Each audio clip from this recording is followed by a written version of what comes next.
Good day everyone. I would like to introduce the external and the internal of the fish.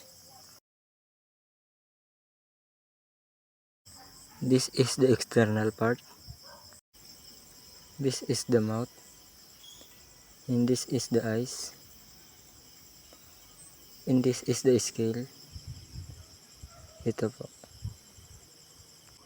And ito po yung spinal dorsal fin. Ito po.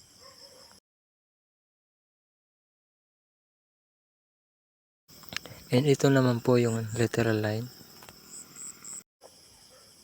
And ito naman po yung pelvic fins. Yung maliit.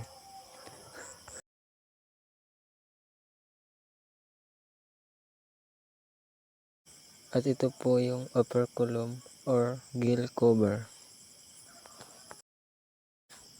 Ito po yung caudal fin or tail.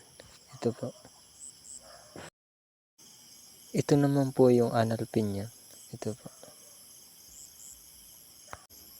So now, I will identify the internal of the tilapia. So para makita po natin ang loob, kailangan po natin i-open ito. First is, tatanggalan po natin siya ng scales.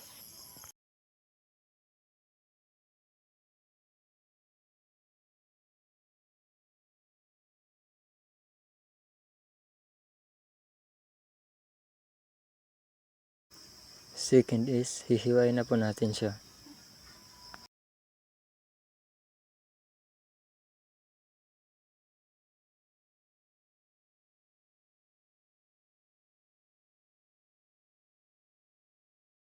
Two hours later.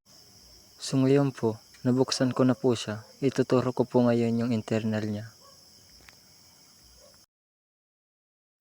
So, ito po yung spinal cord niya. Ito po yung spine.